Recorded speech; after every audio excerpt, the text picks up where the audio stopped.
नमस्कार दोस्तों, राधे राधे, हरे कृष्णा। मेरे चैनल पे आपका स्वागत है। दोस्तों, आज हम बात करेंगे सरस्वती पूजा के बारे में। बसंत पंचमी पर आपको माता सरस्वती का पूजन किस प्रकार करना है। तो देखिए, सबसे पहले मैंने अपने माता रानी को ले लिया है और फोटो ले ली है। तो अब एक दिन पहले ही आप घर में जितने भी आपके यहाँ पे आप अपने कॉपी किताब रखते हैं वो उसको अच्छे से आप कर ले, साफ़ सफाई कर ले और उसकी अच्छे से जितना भी पोछना होगा वो कर लीजिए। तो देखिए, मैंने भी एक दिन पहले ही सब कुछ कर लिया या फिर उसी दिन आप कर सकते हैं। अब सुबह आपको करनी है माता सरस्वती की पूजा। तो देखिए किस प्रकार से करनी है आपको माता सरस्वती की पूजा। तो जितना भी सामान है वो सब एक जगह रख ले। सर्वप्रथम गणपति जी का पूजन करेंगे, इसलिए हमने थोड़े से अक्षत ले लिए हैं। उस पर अपने गणपति जी को विराजमान कर देंगे। गणपति जी की मूर्ति तो हर घर में होती है, तो आप विराजमान कर दे और उन्हें एक माला पहना दे। फूलों की माला पहनाए तो फूलों की माला पहनाए, और अगर आप चाहते हैं कि आप गेंदे के फूल की माला चाहे तो उसकी ही पहनाए। सबसे पहले स्नान कराएंगे। ओम गण गणपतये नमः, ओम गण गणपतये नमः, ओम गण गणपतये नमः। फिर माता सरस्वती को स्नान कराएंगे। ओम माँ सरस्वती नमः, ओम माँ सरस्वती नमः, ओम माँ सरस्वती नमः। तो आपको फिर सभी को पोंछ लेना है। आज के दिन आप या देवी सर्वभूतेषु विद्या रूपेण संस्थिता नमस्तस्यै नमस्तस्यै नमस्तस्यै नमो नमः, इस मंत्र का जाप करना है। तो सबसे पहले गणपति जी का पूजन करेंगे। चंदन लगाएंगे, ओम गण गणपतये नमः, और रोली लगाएंगे और हल्दी लगाएंगे। फिर आप थोड़े से अक्षत को अर्पित कर दीजिएगा। बड़े ही सरल तरीके से मैं आपको इस पूजा को बताने जा रहा हूँ, आपको किस प्रकार से करनी है। आप चाहे तो फ़ोटो की जगह मूर्ति भी ले सकते हैं, और मैंने जो हमारी सरस्वती माता है उनके पास में गणपति जी और लड्डू गोपाल को स्थापित कर दिया है। तो मैं गणपति जी को चढ़ा दूँगा पुष्प। तो मैंने सरस्वती जी को ये देखिए सभी मालाएं हैं जिनका पूजन होगा अभी। सरस्वती माता को मैंने अभी फूल की माला पहना दी है, और गेंदे के फूल पीले और सफ़ेद रंग के, और चुन्नी ओढ़ा दिया है, क्योंकि उन्हें चुन्नी हमेशा रूप से ओढ़ा है, और लड्डू गोपाल को ही पास में रख लिया है। तो सबसे पहले आप चावल ले ले थोड़े से, और उससे एक अष्टदल कमल बना ले अच्छे से। उसमें 8 लकीरें खींच दे, 8 लाइन खींच दे। फिर उन सभी कॉर्नर्स को जोड़ दे। इससे आपका जो अष्टदल कमल है वो तैयार हो जाएगा। तो देखिए, हमारा अष्टदल कमल है वो तैयार हो गया है। अष्टदल कमल के ऊपर हम अपने कलश को स्थापित करेंगे, क्योंकि हमें कलश को कभी भी खाली नहीं रखना चाहिए। उसके ऊपर हमें कुछ ना अनाज, उसके नीचे अनाज अवश्य रूप से डालना चाहिए। तो सबसे पहले हम इसमें एक स्वास्तिक बना लेंगे। देखिए, स्वास्तिक का सही तरीके से कैसे बनाना है मैं आपको इस वीडियो में दिखा देता हूँ। तो देखिए किस प्रकार से मैं स्वास्तिक बना रहा हूँ। रोली या चंदन से आप किसी से भी स्वास्तिक बना सकते हैं। रोली, चंदन, हल्दी आप किसी से भी बना सकते हैं। और उसके जो स्वास्तिक के बाजू में ही आप 2 लाइन अवश्य रूप से खींचे हर जगह। ये सुख समृद्धि का प्रतीक होता है। और उसमें हम मौली बांध देंगे, क्योंकि मौली हमें अवश्य रूप से बांधनी चाहिए। इसमें डाल देंगे थोड़ा सा गंगा जल।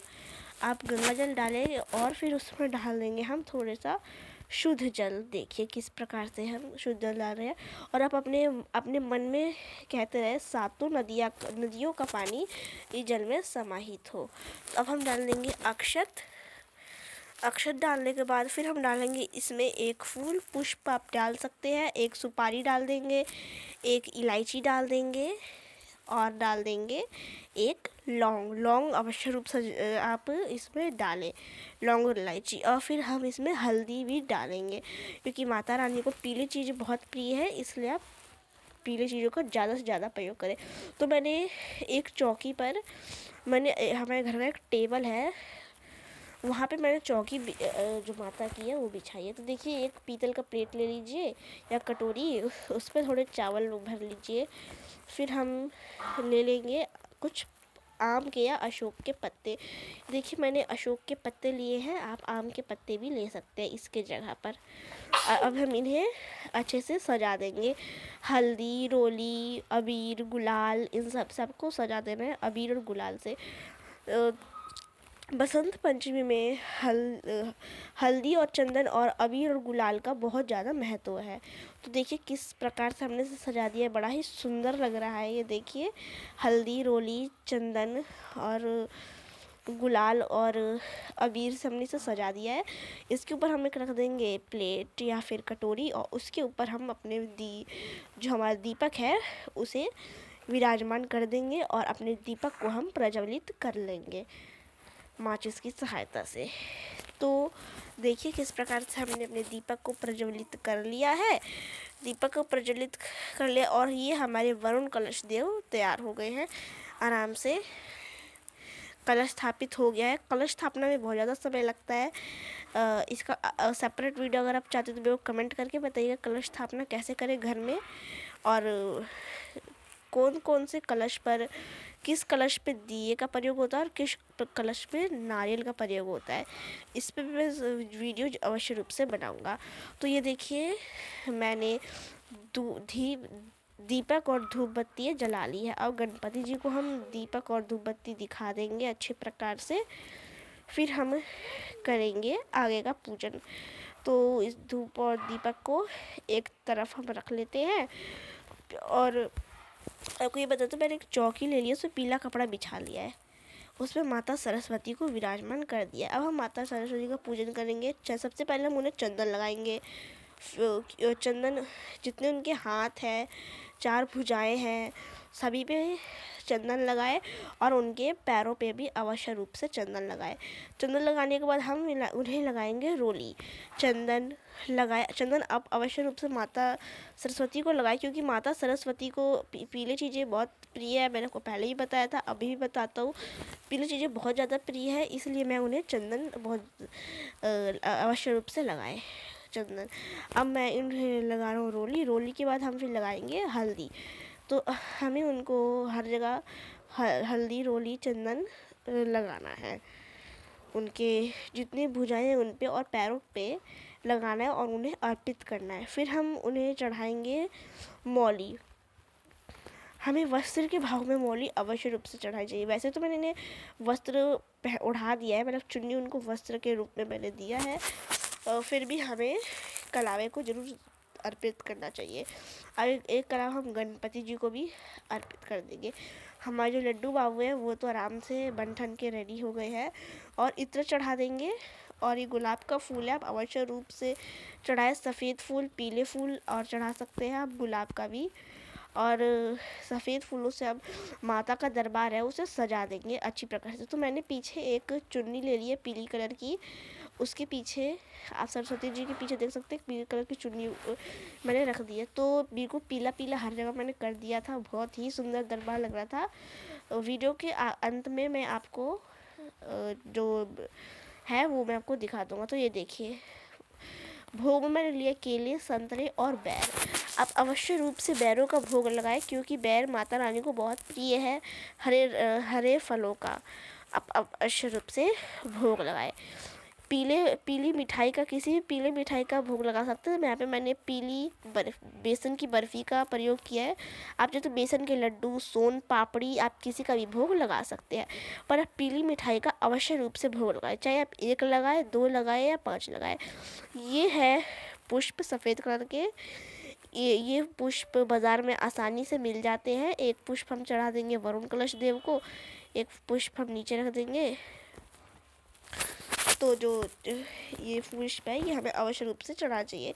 आप, और एक और बात बताऊँ आपको, जो आम की जो मंजरी होती है, आम के जो फूल होते हैं, उसे आपको अवश्य रूप से माता रानी को अर्पित करना चाहिए। और चने का जो फल होता है, चना फली जिसे कहते हैं, आजकल वो बाज़ार में आसानी से मिल जाते हैं।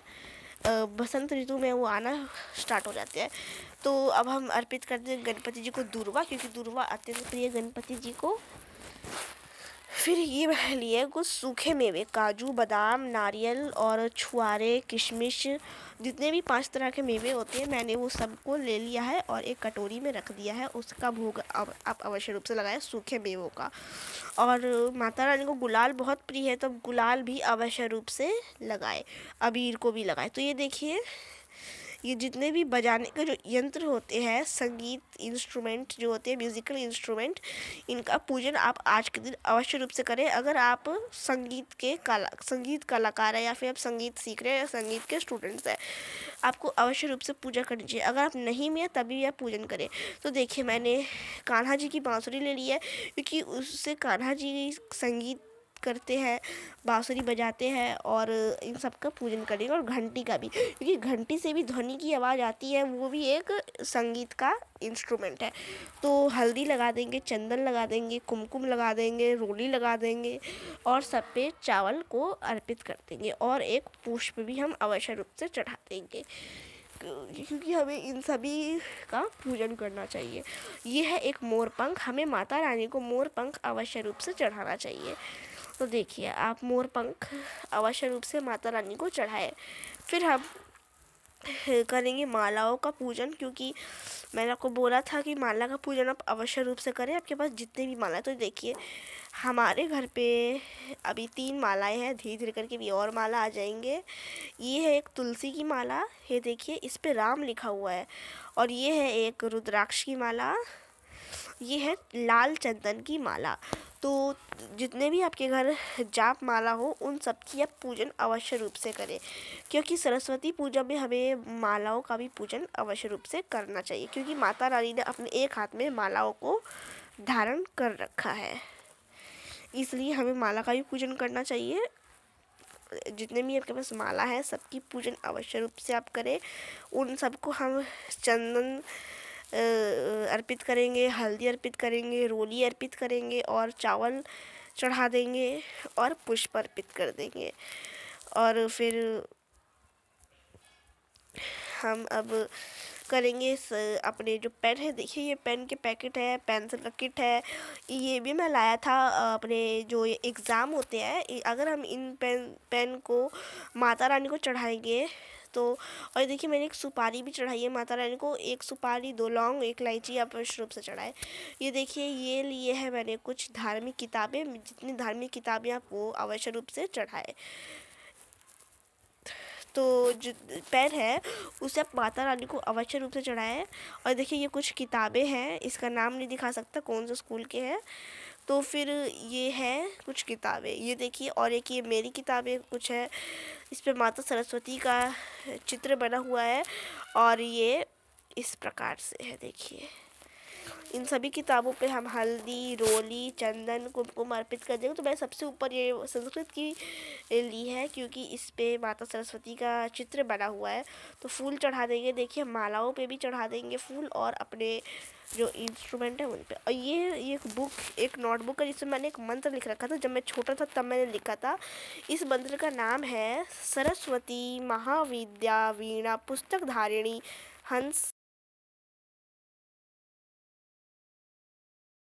तो फिर अब हमने जो सभी किताब है उसकी पूजन कर लिया। अब हम धार्मिक किताबों की पूजन करते जाएंगे, हल्दी, रोली, चंदन लगाते जाएंगे, और चावल अर्पित कर देंगे। एक एक करके सभी पे हम ऐसे ही करेंगे। देखिए जैसे मैं आपको बता रहा हूँ वीडियो में, जितनी बुक्स है आपके पास धार्मिक किताबें, वो सब आप ले लें। और हनुमान चालीसा है, दुर्गा चालीसा है, कार्तिक महात्म्य हो या माघ महात्म्य हो, एकादशी महात्म्य, जो भी हो आप उनका पूजन अवश्य रूप से करें। तो देखिए ये कार्तिक का महात्म्य है, जब कार्तिक का महीना आता तो इसको पढ़ा जाता है। आपके पास दुर्गा सप्तशती हो तो उसका भी आप पूजन अवश्य रूप से करें, सभी किताबों का, क्योंकि माता रानी के पास किताबों की पूजन अवश्य रूप से करना चाहिए। और अब हम चढ़ा देंगे इनको वस्त्र के भाव में मौली। तो पेन है उसमें माता रानी का आशीर्वाद आ जाएगा, जिससे हमें, ये देखिए एक चुन्नी में उड़ा दी है मैंने, और फूल है इसे रख देंगे। पेन में माता रानी का आशीर्वाद आ जाएगा, जिससे हमको जो एग्ज़ाम लिखेंगे उसमें मदद मिलेगी। देखिए अब हम मौली चढ़ा रहे हैं, मदद मिलेगी। देखिए मौली चढ़ा रहे हैं कलश को, और जो किताब है उसको भी मौली चढ़ा देंगे। मदद मिली के कहने का मतलब ये है कि हमें जो परीक्षा होगी हमारी, उसमें माता सरस्वती का आशीर्वाद रहेगा और हम अच्छे नंबरों से पास होंगे। कहने का मतलब ये है। तो ये विद्यार्थी के लिए भी सरल पूजन है, और जो लोग आप करना चाहते हैं वो भी कर सकते हैं पूजन इसी प्रकार से जैसे मैंने आपको दिखाया। तो वीडियो आपको कैसा लगा? वीडियो पसंद आए तो वीडियो को लाइक करिएगा। तो देखिए पीछे मैंने एक पीला कपड़ा रख दिया था, और यहाँ पे सब फ्रूट्स है। वीडियो कैसा लगा? वीडियो पसंद आए तो वीडियो को लाइक करिए, चैनल को सब्सक्राइब करना बिल्कुल ना भूले। मिलते हैं एक नई वीडियो के साथ, तब तक के लिए जय माँ सरस्वती, या देवी सर्वभूतेषु विद्यारूपेण संस्थिता, नमस्तस्यै नमस्तस्यै नमस्तस्यै नमो नमः। राधे राधे, हरे कृष्णा।